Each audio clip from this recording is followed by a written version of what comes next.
la règle des 4%, c'est que quand tu vas placer de l'argent, la croissance moyenne, elle est de 8%. En fait, tu peux te permettre de retirer 4% et avoir quand même un patrimoine qui continue à grandir. La crypto, les gars, il y a eu un rebond d'enculé plus sur le Bitcoin. Il était, il y a un mois, à 15 800. Aujourd'hui, il est à 21 000. Bonjour à toi, je m'appelle Terry. Et moi, c'est Hugo. Et nous sommes ravis de te retrouver pour un nouvel épisode des Bâtisseurs d'Indépendance. Chaque semaine, nous partageons nos avancées sur le chemin de la liberté, au sens large du mot. On parle de développement personnel, d'investissement, d'immobilier, d'entrepreneuriat, de nos réussites, mais aussi évidemment de nos échecs. En tant que passionnés, nous avons des connaissances dans à peu près tous les domaines de l'investissement. Cependant, petit disclaimer, nous ne sommes ni formateurs, ni millionnaires. En fait, tu nous rejoins au début de cette belle aventure qui est la quête d'indépendance financière. Ici, pas de mythos, pas de langue de bois, l'objectif est d'être honnête et transparent. Cette semaine, on commence la discussion avec un point finance et Hugo, comment tu vas ? Ça va très très bien. Et toi, comment tu vas ? Ça va. Je sais pas si ça a entendu, mais j'ai la voix un petit peu enrouée parfois. Ouais, si. Mais bon, c'est l'hiver, c'est normal. On va faire avec. En plus, j'ai fait de la moto hier soir. Ah. Vu que je viens de la recevoir, j'étais trop content de la prendre. Et je pense que ça joue un petit peu. Et je sais pas si t'en as parlé la dernière fois, mais moi je le sais. Et du coup, les gens ne le savent pas, mais t'as acheté une moto, c'est ça ? Ouais, j'ai acheté une moto quasi neuve. Je l'ai reçue samedi. Donc tu vois là, en fait c'était hier. Okay. Excellent. Et t'es content ? Ouais, je suis trop content. Elle est hyper rigolote. Rigolote ? Ouais. Elle a de la patate, elle est toute légère et tout. Il y a de quoi s'amuser. Tu l'as choisi comment ? C'est un peu le hasard en fait. C'est-à-dire que je me suis dit, bon, j'ai un budget maximum à pas dépasser. Je suis allé voir le concessionnaire qui est juste à côté de chez moi, je peux y aller à pied. Et j'ai vu qu'il y avait peut-être les 4 motos qui pouvaient rentrer dans le permis A2. Okay. Et en plus, c'est dans mon budget. Donc je regarde un petit peu. Il y en a qu'une qui me plaît visuellement, je l'ai essayée. Et puis, putain, elle est trop bien, quoi. Du coup, je me suis un petit peu renseigné dessus. Et en fait, elle est hyper plébiscitée sur Internet. Donc pour ceux qui sont connaisseurs, c'est la Husqvarna Zertpilen 401. Très dur à dire tout ça. Ouais, j'ai rien compris. C'est normal. C'est nordique, c'est pas donc connu comme on comprend rien quand. Ah ouais, d'accord. Ouais. La marque Husqvarna, c'est connu pour le domaine professionnel, notamment dans l'élagage, des choses comme ça. Et ils font l'élagage. Ouais, ils font plein de choses et notamment des motos. Ah d'accord, ok, putain. Mais bon, c'est pas dans ce domaine-là que c'est le plus connu, c'est ça que je voulais dire. Ok. Et pourtant, enfin ouais, tu disais que les gens en parlaient du bien sur Internet, quoi. Ouais, beaucoup de bien dessus. Et je comprends pourquoi du coup. Ouais, intéressant. Du coup, ça va jouer sur mes finances cette histoire, par contre. Ouais. On va garder la surprise pour la fin. Mais t'as un petit peu triché, on va dire. Ouais, j'ai triché parce qu'en fait, mon bilan mensuel, je le fais tous les 10 du mois. Donc en fait, la moto est arrivée après. Ouais. C'est le mois prochain que ça va faire peut-être un petit peu mal, ouais. C'est ça. C'est peut-être l'occasion d'ailleurs de décaler, se dire finalement je referai peut-être pas le 10 mais le 25 ou le 30, histoire d'avoir toutes les dépenses du mois. Tu vois, c'est exactement la raison pour laquelle moi je fais le 20 du mois à chaque fois. Ouais. C'est que je sais que le 20, j'ai quasiment 95% de mes dépenses qui sont faites. En tout cas, tu vois, tous mes virements automatiques sont faits en début de mois, et puis après, tu vois, il y a tout le mois qui passe avec les courses, etc.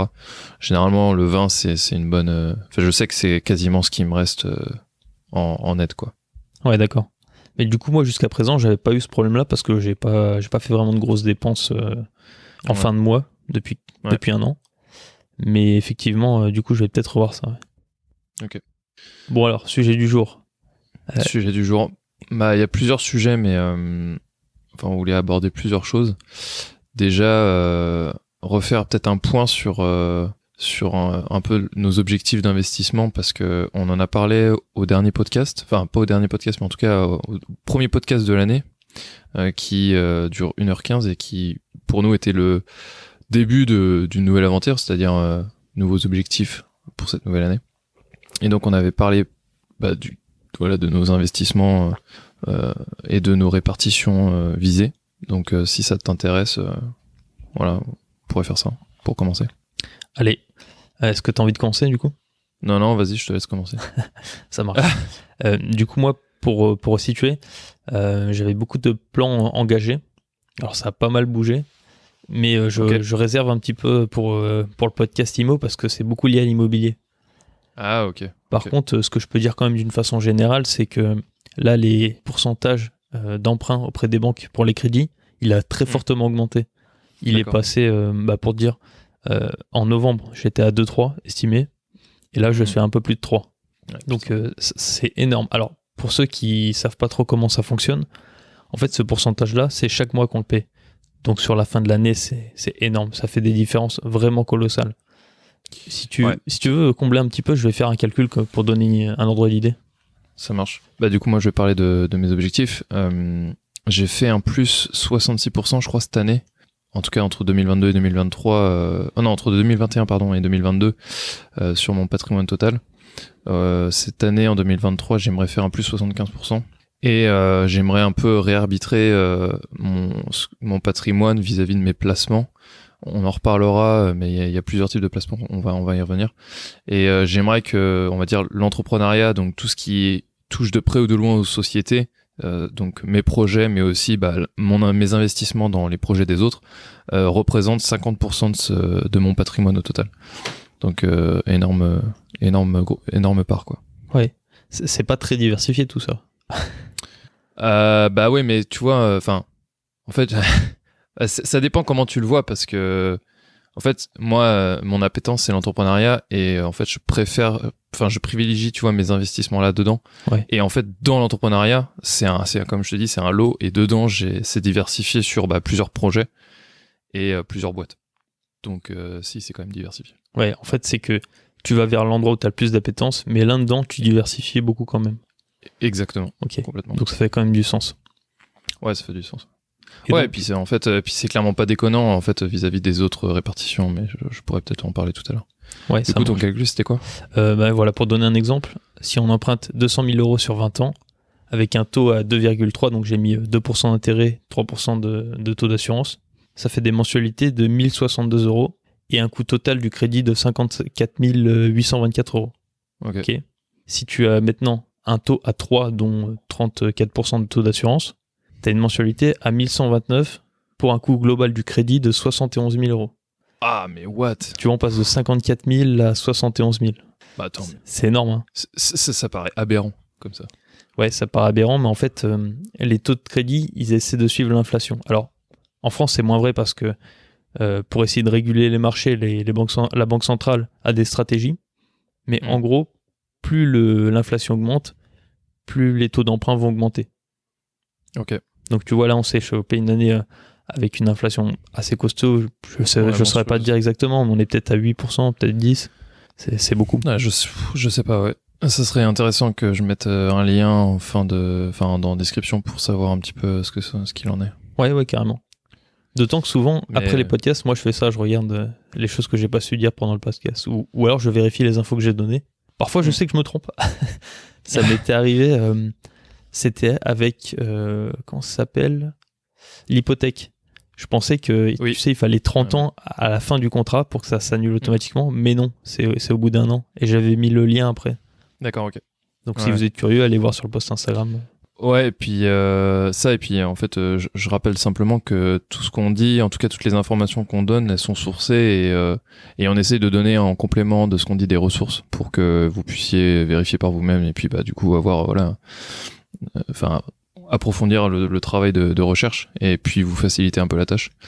Et tout ça c'est en description de nos podcasts, donc n'hésitez pas à les regarder. Oui, puis on n'a pas une parole d'évangile, hein. On peut se tromper, on peut dire des conneries aussi. Donc c'est important que vous-même vous alliez regarder ça. Exactement. On n'a pas la science infuse. Et c'est dommage. Donc, ça serait pratique pourtant, merde. Ouais, c'est super dommage.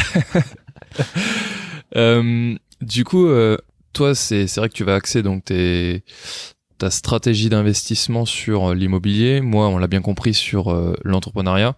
C'est marrant d'ailleurs, moi je compte mettre 50% dans l'IMO à moyen terme. Donc en fait, tu vois. Et l'autre il me dit que je suis pas diversifié, enfoiré. Ah, je te jure. C'est vrai. Non, mais vrai. Mais on n'a même pas fait exprès en plus de faire ça chacun. Non, parce qu'on l'a fait chacun de son côté. Donc, On l'a fait chacun de notre côté en plus. Mais c'est trop marrant. Et donc du coup, moi j'ai dit que je voulais donc augmenter de 75% entre 2022 et 2023 mon patrimoine. Toi, c'est combien que ton objectif? Tout de suite, je pourrais plus te dire parce que je l'ai pas encore affiché. Je l'ai imprimé, mais je l'ai affiché. Il est pas à côté de moi. Tu l'avais pas. Ouais. Tu l'avais dit ou pas la dernière fois? Peut-être que je l'avais dit. Mais je dois pouvoir le retrouver parce que je garde des traces de ce que je fais quand même. Ok. Je dois pouvoir le retrouver. Bon, si tu veux, on le donnera à la fin. Tu l'as? Ouais. Donc, j'ai un patrimoine. Je voulais avoir un patrimoine net qui double, donc plus 100%. Ah ouais. Entre 2022 et 2023. Ouais. Ah ouais, d'accord, ok. Et un patrimoine brut qui fait x6. Ah oui, c'est vrai. Putain, la vache. Ça, c'est l'objectif. x6, mec. C'est terrible. Ouais, alors, si tu peux, parce qu'on l'a déjà dit la dernière fois, mais juste pour le rappeler quand même, entre le patrimoine brut et net. Oui, le patrimoine net, c'est ce que tu as tout de suite qui t'appartient. Donc, par exemple, si tu as 10 000 euros sur une assurance vie, c'est net puisque c'est à toi. Si tu achètes un appartement que tu n'as pas encore remboursé, pour l'instant, c'est du brut. Tu n'as pas fini de le rembourser. Donc, si tu as 100 000 euros dans un appartement et que tu as mis encore 0 euros de ta poche dessus, tout ça, c'est brut. Les 100 000 euros sont bruts.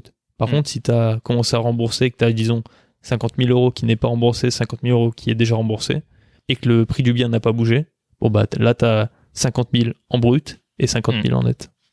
C'est une hypothèse, mais c'est exactement ça. Et on pourrait donner la même explication pour l'investissement en bourse, c'est-à-dire que nous, les gains qu'on inclut dans le calcul de notre patrimoine total, c'est des gains potentiels en fait. C'est si on vendait à cette heure où on a fait le calcul.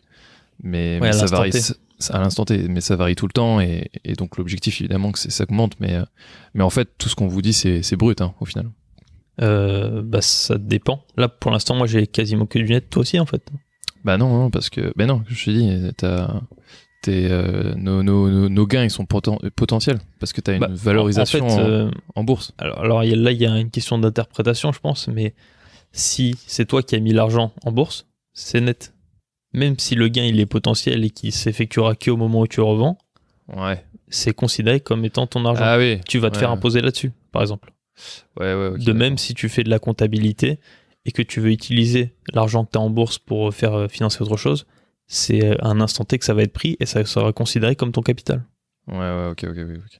C'est intéressant ce que tu viens de dire parce que je me pose pas la question. Enfin, c'est des connaissances que j'ai depuis un moment, mais effectivement, je comprends la confusion. Et c'est pas mal, du coup, d'avoir eu ça. Non, c'est sûr, mais c'est sûr que du coup, c'est différent entre l'immobilier et du coup la bourse, quoi. Entre brut et net. Ouais. Bah, de toute façon, en bourse, en général, t'as pas de brut. Non, du coup. Enfin, si on l'entend comme toi, tu l'entends, oui, effectivement, on n'a pas de brut. Ok. Bon, bah, c'est beau tout ça. Maintenant, il n'y a plus qu'à visualiser les objectifs et les atteindre. Ouais.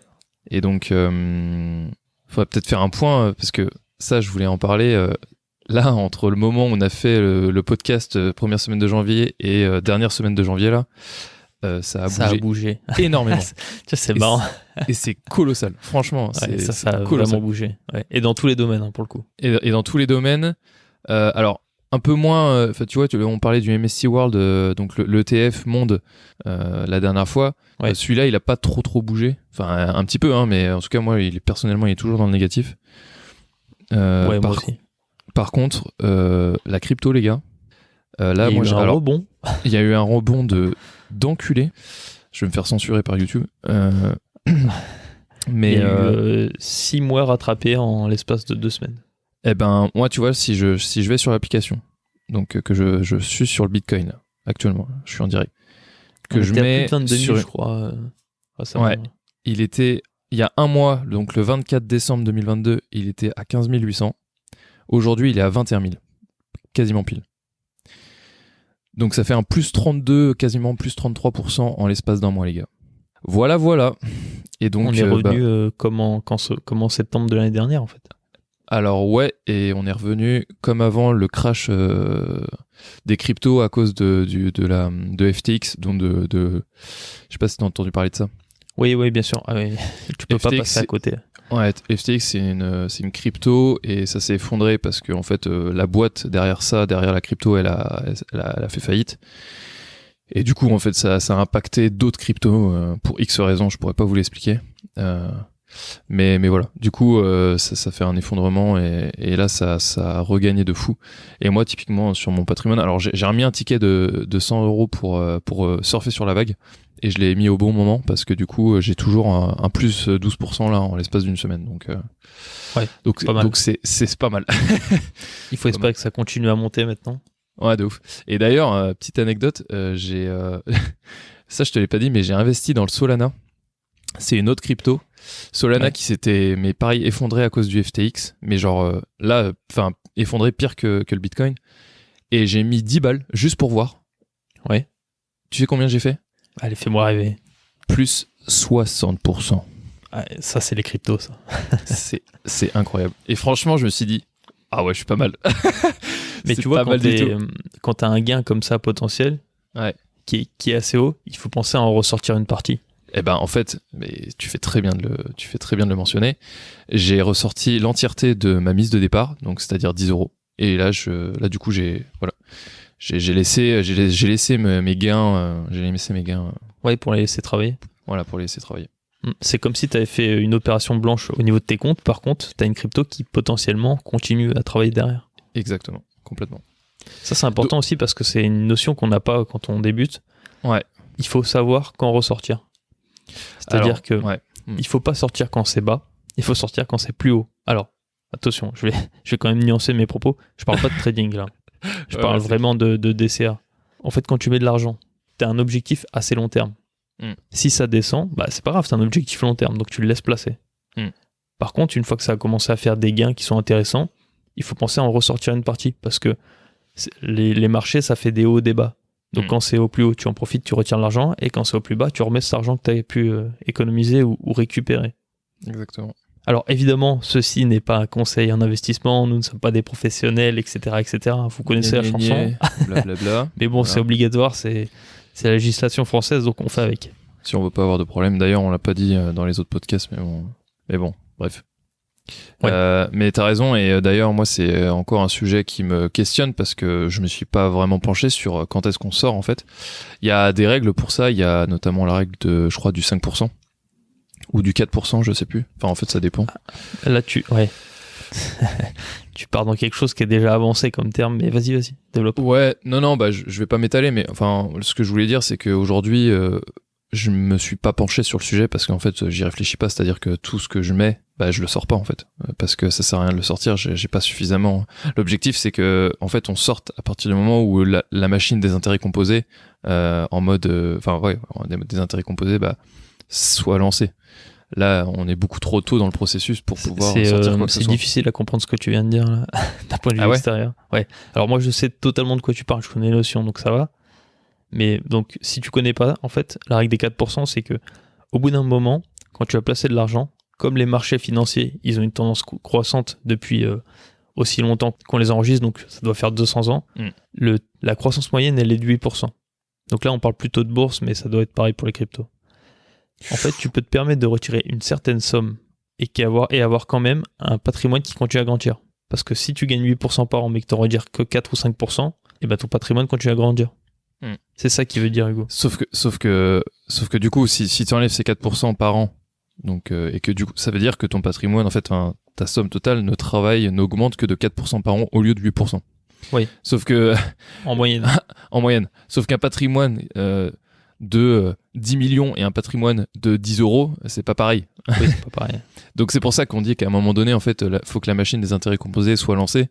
C'est que quand vous atteignez un certain patrimoine, il y a un moment donné où vous pouvez sortir 4% par an. Parce que, en fait, le reste comble la sortie. Mais ça, c'est vraiment plus tourné bourse finalement ou immobilier. Ouais, parce que les crypto-monnaies, tu peux te permettre de ressortir des trucs rapidement. Quand tu as des bons, justement, comme ça, tu prends un plus 60%, il faut en profiter parce que, en fait, demain, la crypto, elle peut retourner à un prix plus bas et ne jamais remonter. Ça arrive, hein. Ça arrive avec plein de cryptos.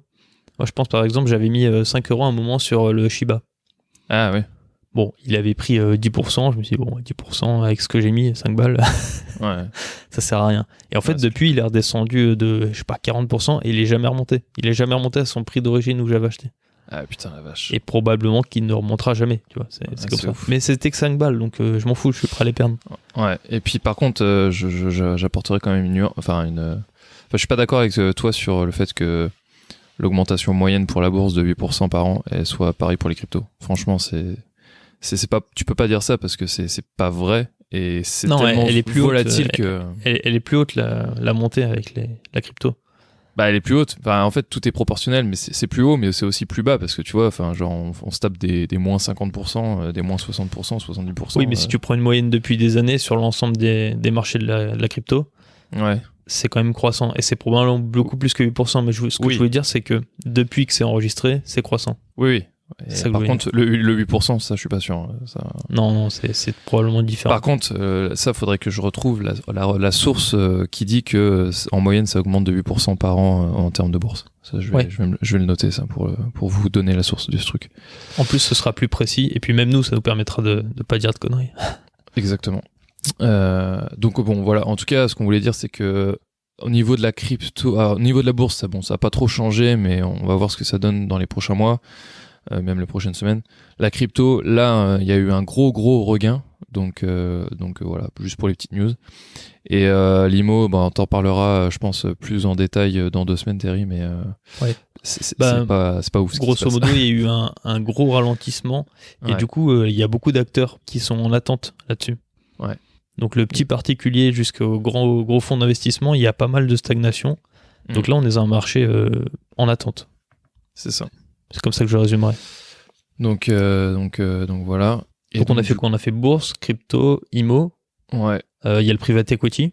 Ouais, alors ça, honnêtement, je pourrais pas trop m'étaler, je connais pas trop le sujet. J'ai écouté un podcast de Mathieu Stéphanie avec La Martingale, donc sa deuxième chaîne. Et il parlait, je te l'ai fait écouter d'ailleurs, Terry. Ouais, très bien. Et ouais, il était pas mal, je vais mettre la source de ce truc là aussi. Et c'était, enfin, il disait que c'est pareil, il allait y avoir un ralentissement, je crois. Je me rappelle plus trop. De souvenir, il disait un truc, c'est aujourd'hui, il y a beaucoup d'acteurs qui se sont un peu désillusionnés par rapport à tout ce qui s'est passé. Ouais, il y a eu beaucoup d'argent injecté pendant des années. Exactement. Et là, maintenant, il va falloir des projets plus solides et plus robustes pour avancer. C'est exactement ça. Donc, en gros, les gens qui ont mis de l'argent récemment, il va peut-être y avoir des entreprises qui vont se casser la gueule, mais pour celles qui vont continuer, elles vont probablement durer, elles vont être pérennisées.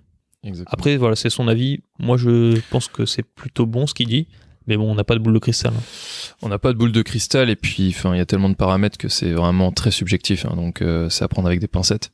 Mais globalement, moi qui suis un petit peu dans le domaine de la start-up et qui vois le marché un petit peu de près, c'est vrai que, moi personnellement, je constate un ralentissement, en tout cas, on va dire moins d'illusions, en mode va y avoir 36 licornes cette année et tout le monde peut lever 20 millions, tu vois, tous les jours, tu vois. Aujourd'hui, non mais c'est vrai, aujourd'hui, il y a une période, tu pouvais lever, tu pouvais lever facilement des millions sans avoir un projet de ouf, juste parce que 2021-2022 était comme ça. Possiblement, ouais.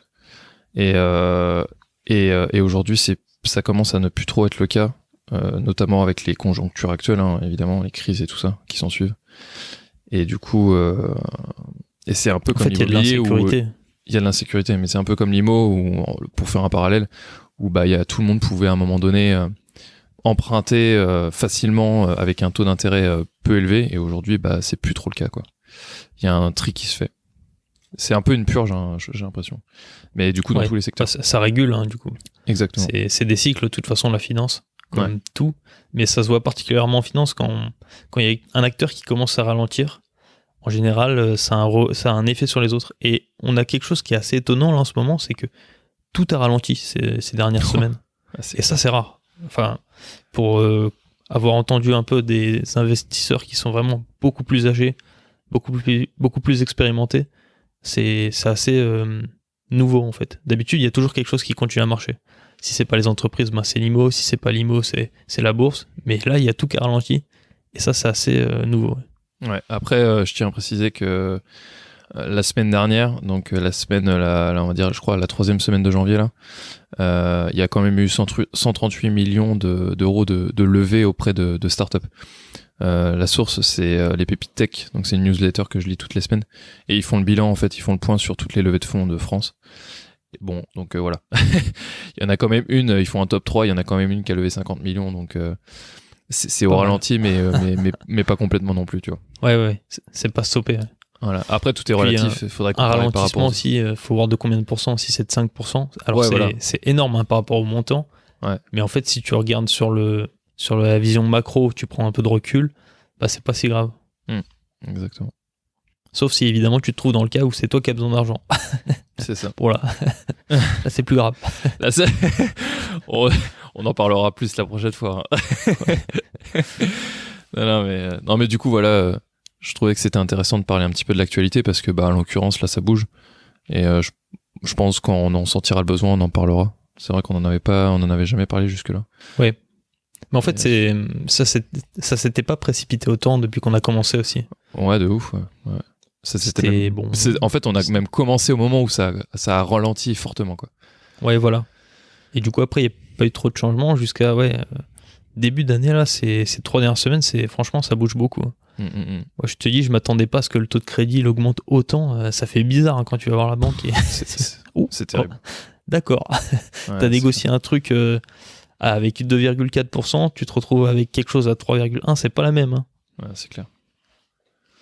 Bon, et du coup, pour finir, pour conclure un petit peu ce podcast, t'en es où, toi, par rapport à janvier? En janvier 2023, là, t'as eu une augmentation, une diminution sur ton patrimoine global par rapport à décembre 2022?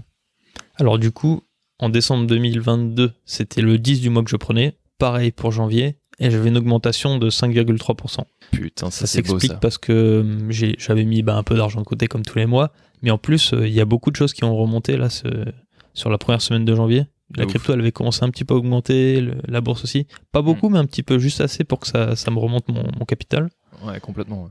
Par contre, j'ai fait énormément de dépenses après. J'ai acheté un nouveau PC, j'ai acheté des équipements de moto, une moto, l'assurance qui vaut 1000 balles quand t'es jeune conducteur. Oh, putain, donc, tu vois, il y a beaucoup de dépenses là. J'ai quelques milliers d'euros, voire une dizaine de milliers d'euros qui est parti. Donc, bon... J'ai pas fait le calcul encore, mais ça va probablement piquer. Ouais. Oh, il faut se faire plaisir de temps en temps. Ouais. Puis j'avais plus de moyens de locomotion. J'avais plus que le vélo là, dernièrement, donc il me fallait quelque chose quand même. Ouais, ok, d'accord, je comprends. Et toi alors? Écoute, moi j'ai fait un plus 8% par rapport à décembre 2022. Donc c'est pas mal du tout. Bien. Et ça, c'est dû clairement à la montée des cryptos. Et au fait que j'ai épargné. Donc je voulais en parler aujourd'hui, on n'a pas eu le temps, mais l'épargne c'est un gros sujet et c'est à la base de tout. En tout cas c'est ce qu'on pense tous les deux. Donc je pense on essaiera de structurer un petit peu ça la prochaine fois, mais on essaiera d'en parler un peu plus longuement. Mais sans épargne, vous pouvez pas faire grand chose. Donc voilà, ça mérite de s'y attarder un petit peu. En plus, tout le monde a envie d'épargner, mais finalement, tant que tu t'es pas vraiment bien câblé, t'arrives pas à le faire. Alors, là, je suis un très mauvais exemple tout de suite parce que je viens de lâcher des bonnes sommes, mais le reste de l'année, je suis assez économe. Non, mais c'est ça. Enfin, tout est relatif. Enfin, moi, tu vois, je vous en parlais aujourd'hui là, vous qui écoutez, parce que j'ai eu une conversation avec un ami hier soir, justement sur l'épargne, et qui me disait qu'en fait, il avait pris conscience de ça avec sa banquière et que, en fait, il applique pas ce qu'elle lui avait dit et qu'il a pris conscience de ça en fait et que ça commence à devenir pas grave mais important en tout cas. Oui. Pour la suite des choses. D'autant que c'est pas très florissant en ce moment au niveau de ce qu'on gagne en tant que salarié, etc. Donc si tu commences pas à économiser dès maintenant, en fait, tu vas être dans la merde probablement prochainement. Exactement. Donc c'est hyper important. Bon, c'était un podcast encore assez dense pour 30 minutes quand même. Ouais, mais c'est intéressant. Ça te dit... Ouais, très bien. Et par contre, tu vas devoir mettre beaucoup de sources. Ouais, c'est clair, ouais, putain. Mais j'ai l'habitude maintenant. Est-ce que ça te dit de dire un mot pour conclure? Ouais, moi je vous dirais qu'il ne tient qu'à nous de bâtir notre indépendance. Alors, on te retrouve la semaine prochaine pour continuer l'aventure. pense à liker et à commenter si tu souhaites soutenir la chaîne. Et aussi, si tu connais quelqu'un en quête de liberté comme nous, partage cet épisode des bâtisseurs d'indépendance. D'ici là, continue d'évoluer et d'investir. La bise. La bise.